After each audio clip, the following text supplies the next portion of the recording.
कभी कभी ना हमें मजबूरी में कुछ काम करना ही पड़ता है। जैसे इस प्लांट को हटाने का काम मैंने करा था।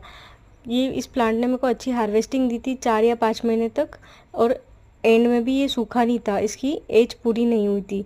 लेकिन फिर भी इस प्लांट को मुझे इसलिए हटाना पड़ा, इसके पत्ते बंद गए थे जैसा कि आप देख रहे हो, और इसमें फूल आते वो काले हो जाते और अपने आप ही गिर जाते। मैंने इसके अंदर सारे सॉल्यूशन ट्राई करे थे, नीम ऑयल और इसमें जो भी बैक्टीरिया उसको हटाने की भी पूरी कोशिश करी थी, लेकिन फिर भी नहीं बच पाया।